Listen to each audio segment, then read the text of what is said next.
Okay, the third example है point moving in a straight line with SHM has velocities u and v when its distances from the center are a and b. मतलब distance a जब cover करेगा from the centre उसकी velocity u होगी, जब distance b cover करेगा तो उसकी velocity v होगी. आपको प्रूव करना है कि period of motion is 2 pi under root of a square minus b square upon u square v square minus u square. ठीक है, तो अब आपको a और b नोटेशन यूज़ कर लिया, तो एम्पलीट्यूड के लिए आप कैपिटल A यूज़ कर लो और वहाँ पर जो वेलोसिटी आएगी आपकी एक्सट्रीम पोजीशन पर उसको कैपिटल V यूज़ कर लो. मतलब एक्सप्रेशन नॉर्मली आप वेलोसिटी का जो पार्टिकल का है वो कैपिटल V यूज़ कर लो, क्योंकि मतलब सॉरी मैंने शायद गलती से बोल दिया था कि एम्पलीट्यूड A पर वेलोसिटी V आएगी. नहीं, एम्पलीट्यूड A पर तो वेलोसिटी जीरो रहती है. खैर, मैं कहना चाह रही थी कि जनरल वेलोसिटी आप मान लो कैपिटल V होगी, क्योंकि आप स्मॉल v और u v ये यूज़ कर चुके हो ना, तो यहाँ पर आप जनरल में जो एक्सप्रेशन यूज़ करते हो उसमें capital v and capital A use कर लो. और इस एक्सप्रेशन में आप जब v को स्मॉल v पुट करोगे या स्मॉल u पुट करोगे, कॉरस्पॉन्डिंगली आप x को पुट कर देना a एंड b. तो for v is equal to u, x को a पुट कर दिया, एक एक्सप्रेशन आ गया. फिर आप जब v को v पुट करोगे, स्मॉल v पुट करोगे, then put x is equal to b, तो दूसरा एक्सप्रेशन आ जाएगा. ठीक है, ये दूसरा एक्सप्रेशन आ गया. दोनों को सब्ट्रैक्ट करके यहाँ से म्यू की वैल्यू निकाल लो. फिर पीरियड ऑफ मोशन वाले फॉर्मूले में 2 पाई बाई रूट म्यू में म्यू की वैल्यू पुट कर दो and you will get your answer. Example 4 में at the end of 3 successive seconds the distances of the point moving with SHM from its mean position measured in the same direction are 155. ये distances moved हैं और time क्या लेना है, 3 successive second. मतलब एक बार अगर आप टाइम t ले रहे हो फिर t+1 ले लो और t+2 ले लो, सक्सेसिव सेकंड वही बनेंगे ना आपके. तो आपको अब डिस्टेंस जो मेजर करना है वो फ्रॉम द मीन पोजीशन करना है. मतलब जो आपका एक्सप्रेशन रहेगा डिस्प्लेसमेंट का वो रहेगा x is equal to a sine root mu t. ठीक है, तो x एक बार 1 पुट करोगे जब टाइम t ले लेना, फिर 5 लोगे तो t+1 ले लेना, फिर 5 लोगे तो t+2 ले लेना. तो ये 3 एक्सप्रेशंस आ जाएंगे. अब तीनों को सॉल्व करके हमें निकालना है, क्या निकालने को कहा इन्होंने, show that the period of complete oscillation is 2 pi by root theta, sorry 2 pi by theta. तो ये कंप्लीट जो आपका ऑसिलेशन का टाइम पीरियड है वो इतना होना चाहिए, where cos theta is equal to 3/5. ठीक है बच्चे, अब स्टार्ट करते हैं. हम ऐड करेंगे 1 एंड 3 को, तो हमारे पास आ जाएगा 6 is equal to a common आ गया sine root mu t plus sine root mu t+2, ये आ गया. यहाँ पर फॉर्मूला लगा दो sine a plus sine b का. ठीक है, 2 sine a plus b by 2 वो cos a minus b by 2 जो फॉर्मूला होता है वो लगा दिया. ये फर्स्ट एंड थर्ड को क्यों ऐड करा है, क्योंकि फर्स्ट एंड थर्ड को ऐड करके जो हमारे पास यहाँ पर बनेगा वो सेकंड वाला बनेगा, इसलिए फर्स्ट एंड थर्ड को ही ऐड करना आप. ठीक है, ये वाला बन गया. अब ये वाला जो है ना, ये चीज़ जो है ये आपके पास ये आ गया 6 इज़ इक्वल टू, ये चीज़ जो है ना इस मिड वाली आई हुई है, ये बाद में हम पुट करते हैं. देखो फिलहाल इन्होंने पहले क्या किया, 2 को इसके साथ कैंसिल कर दिया, 3 रह गया. 3 is equal to a sine root mu t+1 cos root mu, इसको फिर इन्होंने पुट कर दिया. ये क्या है 5 है ना, इसको 5 पुट कर दिया तो 3/5 बन गया, कॉस रूट म्यू बन गया. ठीक है, रूट म्यू की वैल्यू कितनी आ गई, cos inverse of 3/5. So time period कितना आ गया, 2 pi by root mu.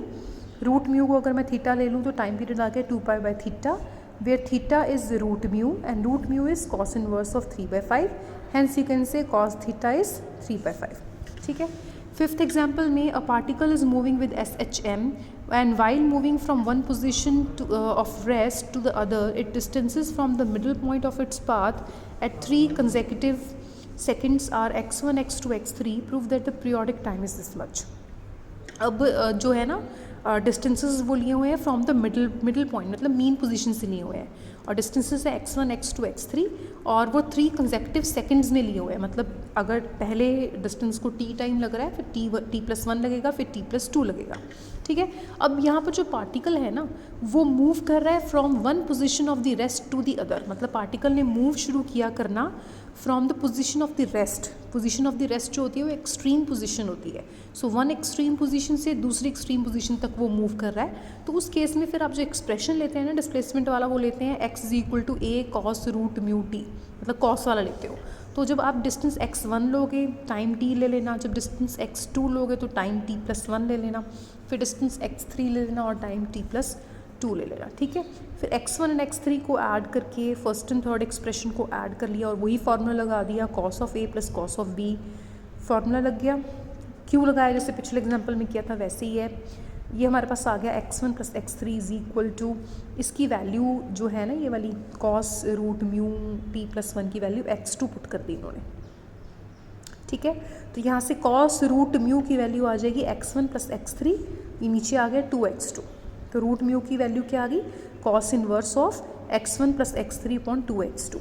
So time period कितना बन गया, 2 pi by root mu, 2 pi by root mu की वैल्यू पुट कर दो, ठीक है। एग्जाम्पल नंबर 6 में, a particle is performing SHM of period t about a centre O, ठीक है, O के अबाउट वो कर रहा है और पीरियड उसका t है, and it passes through the position P position के थ्रू पास कर रहा है, मतलब O से उसने शुरू किया, P पोजीशन पे वो पास किया और OP का डिस्टेंस B दिया हुआ है, with velocity V in the direction, मतलब यहाँ पर वेलोसिटी V है और डायरेक्शन ये वाली है, ठीक है, OP है। Prove that the time which elapses before it returns to P, time कितना लगेगा before it returns to P, मतलब P से वो आगे मूव करेगा, एक्सट्रीम पोजीशन तक आएगा, फिर वापस वो रिटर्न करेगा और वापस वो P पर पहुंचेगा। तो आपको कौन सा टाइम इलैप्स निकालना है, जब वो वापस P पर आ गया, मतलब P से पहले A गया, फिर A से वापस P पर आया, ये सारा टाइम आपको निकालना है और वो कितना होगा, इतना होगा, ठीक है।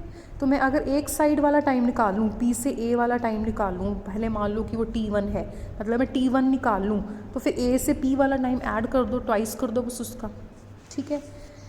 Now T is equal to, आपको पता है ये पीरियड ऑफ ऑसिलेशन जो होता है वो होता है, टाइम पीरियड जो होता है वो 2 पाई बाई रूट म्यू होता है, तो रूट म्यू की वैल्यू यहाँ से आ गई 2 pi by t. Now let T1 be the time from A to P where OP is equal to B and velocity at P is V, ये सब कुछ बता चुकी हूँ मैं। So B is equal to A cos root mu T1 time पर, ठीक है ना, ये टाइम T1 पुट कर दिया। जब आप डिस्टेंस यहाँ से मेजर करना शुरू करोगे, मतलब जब आप मोशन यहाँ से शुरू करोगे, मोशन यहाँ से शुरू किया, यहाँ तक पहुँचाना है पार्टिकल को, कितना टाइम लगा, T1 लगा, और जब यहाँ से आपने टाइम मेजर करना शुरू किया तो आप एक्सप्रेशन कॉस वाला लोगे, ठीक है। और यहाँ पर कितना डिस्टेंस उसका सेंटर से है, P का डिस्टेंस कितना है सेंटर से, B, तो B is equal to A cos root mu T1 है। आप ये देखा करो ना कि टाइम कहाँ से मेजर कर रहे हैं, वो A से मेजर कर रहे हैं या सेंटर O से मेजर कर रहे हैं। अगर टाइम A से मेजर कर रहे हैं तो कॉस वाला एक्सप्रेशन लगता है, अगर टाइम O से मेजर कर रहे हैं तो एक्सप्रेशन लगता है साइन वाला। डिस्प्लेसमेंट हमेशा O से ही मेजर करनी है, नो मैटर व्हाट, ठीक है। Displacement is always measured from the point O, ठीक है। इसके बाद आप V square is equal to mu A square minus B square, वो एक्सप्रेशन लगा के इसमें आप B की वैल्यू पुट कर दो, सॉल्व कर लो, V की वैल्यू आ गई, ठीक है। और V अपॉन B डिवाइड कर लो, ठीक है, tan की वैल्यू निकल जाएगी। इसके बाद तो सिंपल सॉल्व करा हुआ है और T1 निकाला हुआ है। T1 निकल गया, आपको मैंने कहा था ना उसको ट्वाइस करना है, तो 2 ऑफ T1 निकाल लो, वो आपका आंसर होगा, ठीक है। तो टोटल टाइम उसको कितना लगा, P से पहले A पर जाने के लिए, फिर A से वापस P पर आने के लिए, वो है इतना टाइम। Example 7 में, a particle moves with SHM in a straight line. In the first second after starting from rest, it travels a distance A, and in the second second it travels a distance B. मतलब ये B distance travel करता है next second में। आपको amplitude निकालना है motion का और प्रूव करना है कि वो इतना है, ठीक है। SHM लगा रहा है पहले सेकंड में, जब उसने रेस्ट से शुरू किया, इस बार रेस्ट से शुरू कर रहे हैं, मतलब A से शुरू कर रहे हैं, तो आपको जो एक्सप्रेशन लेना है वो कॉस वाला लेना है, ठीक है। फिर नेक्स्ट सेकंड में जो होगा वो क्या कहते हैं उसको, डिस्टेंस हम अनदर B ऐड कर देंगे। सो O be the mean position and A dash be the extreme position, such that O A dash, इस डिस्टेंस को उन्होंने कैपिटल A से डिनोट कर दिया। स्मॉल a से क्यों नहीं करा, because small a is already used, ठीक है। Since the time is measured from the extreme position, so x is equal to A cos root mu T, where x is the distance from the mean position. जब time 1 second हुआ है तो distance A dash P, कितना distance उसने measure करा था, distance A, ठीक है ना। उस केस में T इज़ 1, तो distance is A from here, but मैंने बोला ना डिस्टेंस हमेशा आपको O से लेना होता है। तो अगर A dash to P distance A है और ये टोटल सारा डिस्टेंस कैपिटल A है, तो इतना चाहिए आपको ना, ये डिस्टेंस चाहिए आपको, A डैश P नहीं चाहिए, आपको OP चाहिए, क्योंकि distance is always measured from O। तो इतना स्मॉल a है, पूरा कैपिटल A है, तो इधर वाला पोर्शन निकालने के लिए कैपिटल ए माइनस स्मॉल ए, तो capital A minus small A expression में डाल दो, टी को 1 डाल दो, तो ये बन गया आपके पास।